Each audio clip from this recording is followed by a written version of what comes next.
one of 10 NASA field centers in the United States. JC has been leading the nation in human spaceflight operations for over 60 years. JSC is comprised of 1,620 acres of land.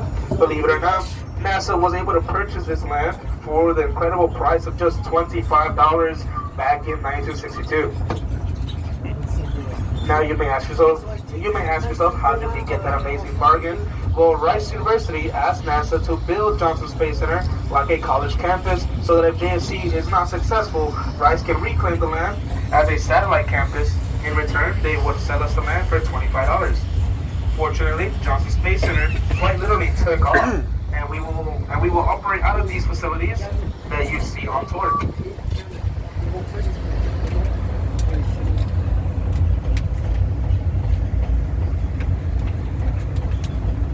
On this tour, we will be showing you some of the highlights and landmarks that we are famous for here at NASA's Johnson Space Center. On your left, you will see some of our famous Texas Longhorns. That's right, only at Johnson Space Center can you see rockets and prize-winning Texas Longhorns all in one place. This area is known as the Longhorn Project. This project was spearheaded by the former Center Director, George Abbey. This served as a way for NASA to get back to the local community. Today, the Longhorn Project is partnered with several different organizations and NASA to provide agricultural and STEM education to thousands of students each year.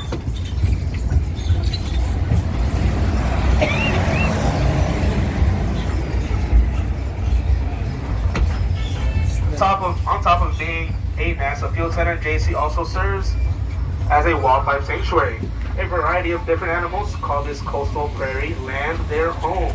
In fact, as we drive through JSC campus today, keep an eye out for some of our white-tailed deer on the trees and in between the buildings.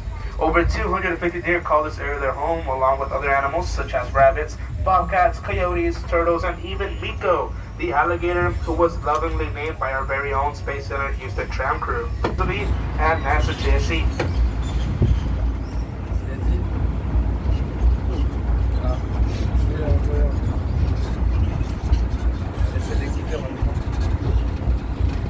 Just like our everyday diet on Earth, an astronaut's nutrition is crucial, but their food must be prepared in a very special way. In this lab, meals are vacuum sealed, canned, or freeze-dried to ensure that they stay fresh throughout long missions, while also preventing any messes in the weightless environment. For example, how many of you would use bread to make a peanut butter and jelly sandwich? Now, who would use a tortilla instead? For those of you who chose tortillas, you're living the life of an astronaut. NASA learned this lesson when one of our early NASA astronauts, Johnny Young, during his time in the Gemini missions, had snuck a corned beef sandwich in his spacesuit. After just a few bites, it became apparent that the breadcrumbs were floating all around the cabin. Luckily, this did not cause an issue on the mission, but could have posed a bigger threat if crumbs got wedged in the equipment and kept spacecraft running. This is why NASA uses tortillas instead, since they do not produce any crumbs. If you look to your right, you'll spot this large white gray building. This is the Space Environment Simulation Laboratory. Inside are two massive vacuum chambers, both National Historic Landmarks. Chamber A is for testing spacecraft, while Chamber B is all about testing spacecraft suits, or spacesuit design. Right in front of the building, you'll see these large white tanks storing liquid nitrogen as chilly as negative 320 degrees Fahrenheit or 195 degrees Celsius. This nitrogen is pumped into the chambers to simulate freezing cold of space, and if that's not enough, there are heat lamps that create an artificial sun to blast objects with space-like heat.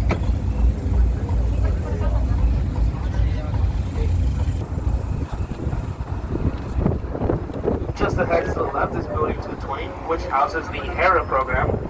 This includes a simulated closed habitat that helps NASA researchers analyze the effects of long-term space missions on human behavior, health, and performance, along with testing communication capabilities. NASA selects a crew of 4 volunteers to participate in a simulated journey to Mars inside a 650 square foot habitat split between 2 floors and a loft. Would any of you would like to volunteer to enter HERA?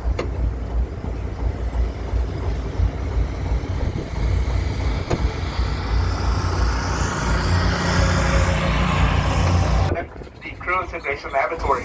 Inside this building, NASA has human-rated vacuum chambers that test our astronaut spacesuits. This means that we can test the capabilities of spacesuits while someone is wearing it inside the chamber. Toward the bottom, when that orange beacon is on, it means that someone is currently testing their spacesuit.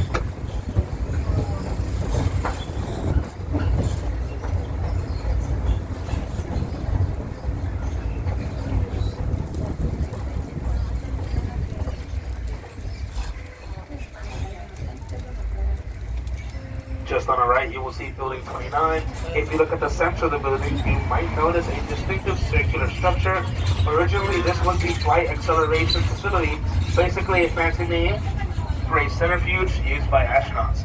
They would train in this centrifuge to experience intense G-forces encountered during spaceflight. Later, during the space shuttle program, the building was converted with a training pool for astronauts until those activities were moved to a larger facility a few miles down the road. JSC is very mindful of the spaces that they occupy, and when buildings are no longer needed, they will be renovated and repurposed for new missions. Today, Building 29 houses software and hardware testing and integration for the Orion spacecraft. To our right is Building 5, the Jake Garn Simulation and Training Facility. As the name suggests, this building is where our astronauts train using high-fidelity simulators, preparing them for the challenges of spaceflight. A standout feature here is a T-38 trainer, which helps astronauts to learn to fly the T-38 Talon jets. These jets are essential for astronauts training, providing a real-world environment where they can practice high-speed maneuvers and space mission protocols. You might be wondering, why did we stop using this big? Think boldly and reach farther than ever before. Their vision and dedication are the driving forces that propel NASA forward as we continue to explore new frontiers and inspire future generations to follow in their footsteps. Now, as we return to Space Center Houston, we will be making a brief stop at the George W.S. Abbey Rocket Park, where more space history awaits.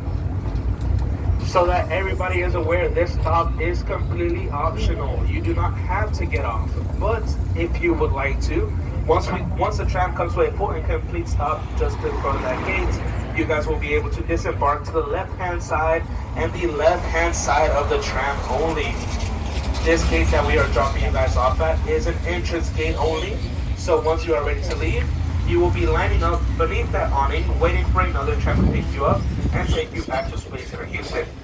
Please keep in mind that if you have any reservations or any tickets for any separate tours, please be mindful of the timing and make sure you return Space Center Houston in a timely manner.